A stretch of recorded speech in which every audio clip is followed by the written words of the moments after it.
आप देख रहे हैं SPN 9 न्यूज़ और एक बार फिर से मैं अपना खास प्रोग्राम लेकर आपके सामने हाजिर हूं और बात करूंगी भोजपुरी इंडस्ट्री के जाने माने स्टार खेसारी लाल यादव को लेकर।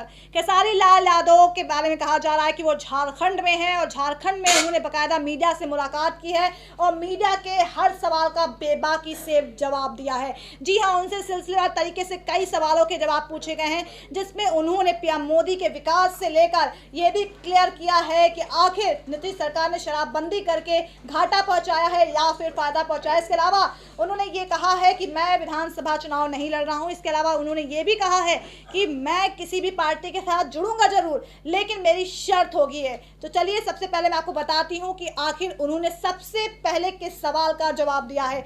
उनसे जब पूछा गया कि राजनेता क्यों नहीं बन जाते हैं, आप अभिनेता तो बहुत अच्छे हैं, तो राजनेता क्यों नहीं बन जाते हैं, तो सुनिए इस पर खेसारी लाल यादव ने क्या जवाब दिया है। इसके जवाब देने के दौरान उन्होंने जातीयता के सवाल पर भी ये अपना जवाब दिया है। सुनिए क्या कहा है खेसारी लाल यादव ने। लेकिन खेसारी लाल के अंदर एक राजनेता भी छिपा है, इसको क्यों दबा के रखा है आपने? ये समझ है मेरा। देखिए, राजनेता की बातें नहीं है। मेरे कहने का मतलब कि मैं मेरी उम्र बहुत छोटा है और मुझे टिकरीबाजी नहीं आती है। मैं एक सच्चा इंसान की तरह अपने जीवन को चलाया और मुझे कुछ कहने में, अगर मैं राजनेता होता तो शायद गुजरात के ऊपर नहीं बोल पाता। मैं आज आज़ाद हूँ, इसलिए मैं बोल पाया हूँ। नहीं, कोई राजनेता नहीं बोल पाया, एक भी नेता गुजरात के ऊपर नहीं बोल पाया।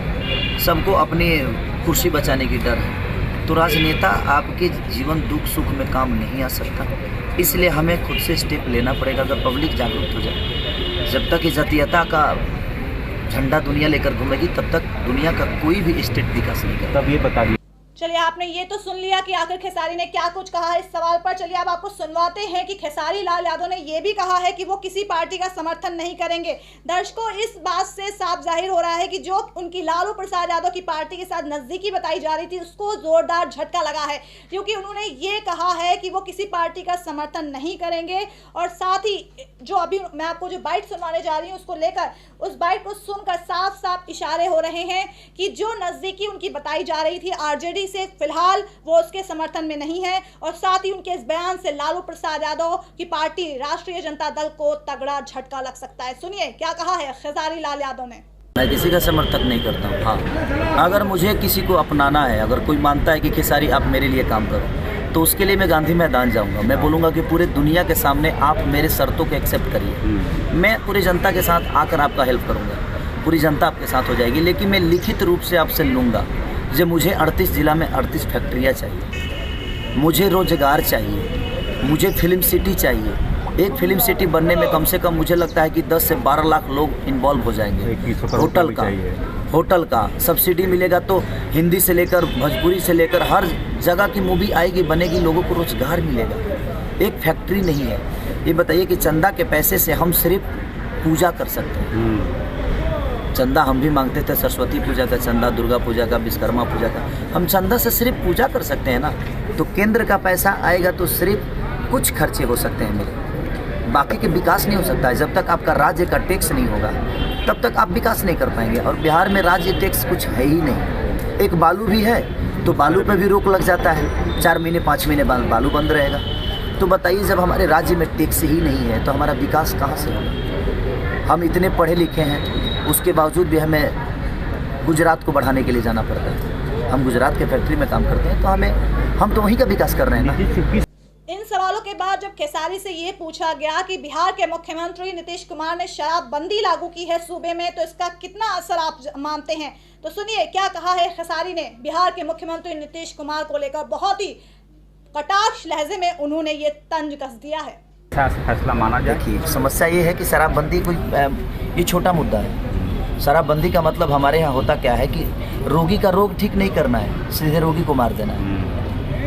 मतलब ये है कि आज सबसे ज़्यादा गोवा में दारू पिया जाता है, गोवा में दारू पिया जाता है, सबसे ज़्यादा बॉम्बे में दारू पिया जाता है, कई शहरों में सबसे ज़्यादा दारू पिया जाता है। वहाँ क्यों बंद नहीं होता है? वहाँ रेप क्यों नहीं होता है? रीज़न ये है कि वहाँ की कानून व्यवस्था अच्छी है। तो हम लोग कानून व्यवस्था अच्छी नहीं करते, हम रोगी को ठीक नहीं करते हैं, हम सीधे रोगी को ही मार देते हैं। अंतिम सवाल। चलिए, नीतीश कुमार की बात कर रहे हैं तो प्रधानमंत्री नरेंद्र मोदी का भी जिक्र कर लेते हैं। प्रधानमंत्री नरेंद्र मोदी को लेकर जब उनसे सवाल पूछा गया कि वो पीएम मोदी की कार्यशैली को किस तरह से देख रहे हैं, क्या उनकी कार्यशैली से खुश हैं और क्या दोबारा दिल्ली में उनकी वापसी होगी, यानी कि अगले साल लोकसभा चुनाव में क्या प्रधानमंत्री नरेंद्र मोदी दोबारा प्रधानमंत्री बन पाएंगे। तो सुनिए, इस मामले पर खेसारी ने एक लंबा चौड़ा स्टेटमेंट दिया है, लंबा चौड़ा बयान दिया है, लेकिन उनके बयान से साफ जाहिर हो रहा है कि उन्होंने कहीं से भी पीएम मोदी के कार्यों से खुशी नहीं जताई है। सुनिए क्या कहा है पीएम मोदी को लेकर खेसारी ने।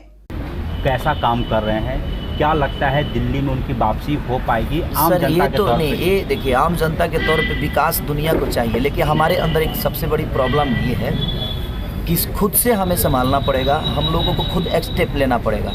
आज जातिवाद बहुत बड़ा रोग है हमारे देश में, जातिवाद बहुत बड़ा रोग है। कोई भी एक नेता किसी भी कास्ट का उठता है और उसको आरक्षण के नाम पे दुनिया को भड़का देता है, और वही आदमी कल चल के एक पोजीशन पा लेता है, उसके बाद वो आरक्षण की बातें नहीं करता। वो ऐसे उसको माल मिल गए, उसको पोजीशन मिल गया, उसको कुर्सी मिल गई, जात के नाम पे वोट मिल गया, उसके बाद उस जात के लिए वो क्या किया है। कई सारे नेताओं को मैं देख रहा हूँ कि आरक्षण, आखिर आरक्षण क्यों चाहिए। हमें चाहते हैं कि एक छोटे कास्ट का आदमी अगर IPS है, एक छोटे कास्ट का आदमी अगर मास्टर है, तो उसको आरक्षण की क्या ज़रूरत है। और आरक्षण हमारे देश का सबसे बड़ा रोग है।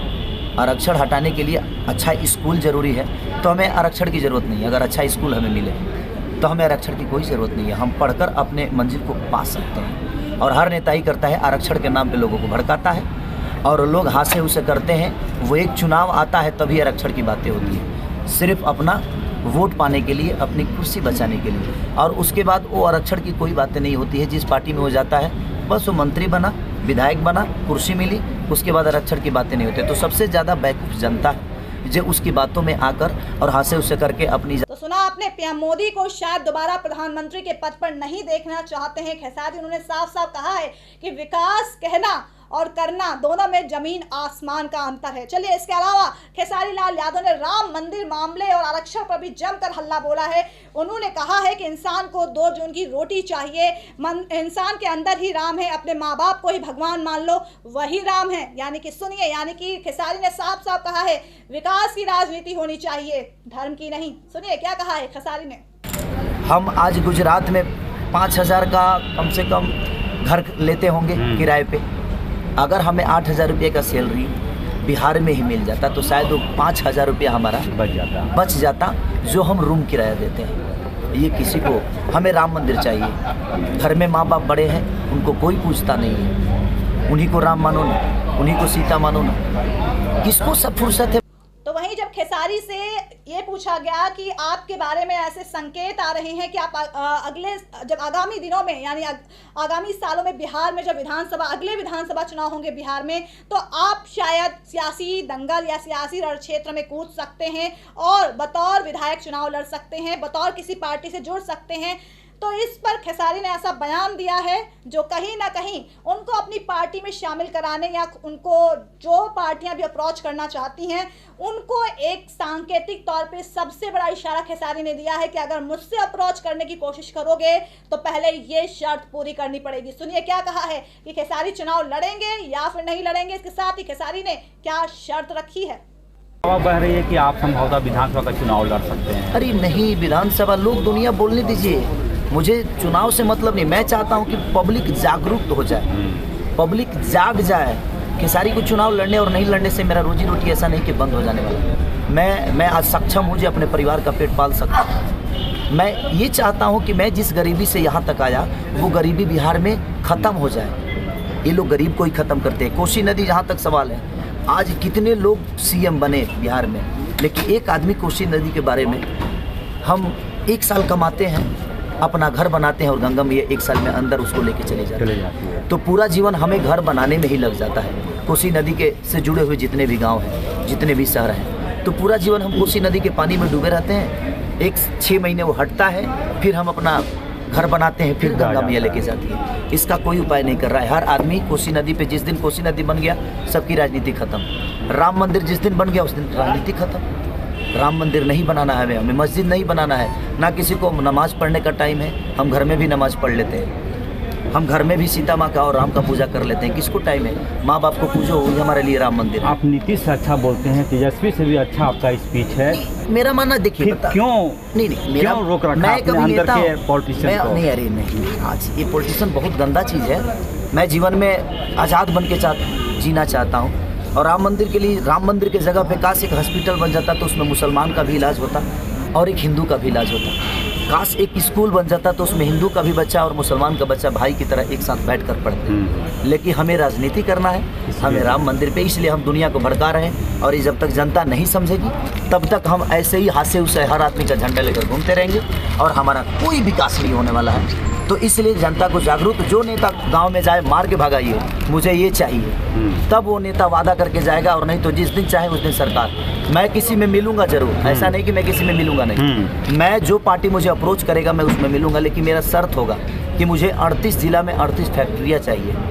तो चलिए दर्शकों, हमने आपको सिलसिलेवार तरीके से खेसारी यादव के बारे में वो बताया जो कि उन्होंने खुद बाकायदा मीडिया के सामने बोला है। खुद उन्होंने बताया कि वो विधानसभा चुनाव नहीं लड़ेंगे, ये भी बताया कि वो किसी पार्टी में ज़रूर शामिल होंगे। उन्होंने ये बात बोली कि ज़रूर शामिल होंगे, लेकिन वो तभी शामिल होंगे और वो तभी उस पार्टी का दामन थामेंगे जब वो उनकी शर्तों को मानेंगे। साथ ही पीएम मोदी को दोबारा पीएम बनने की ख्वाहिश, यानी दोबारा पीएम बनने की जो उन पर सवाल पूछा गया तो उस पर भी खेसारी ने किस तरह से विकास पर तंज कसा है, जो साफ साफ इशारा कर रहा है कि वो पीएम मोदी के कार्यों से खुश नहीं है। नीतीश सरकार के खिलाफ लगातार हल्ला बोलते रहते हैं।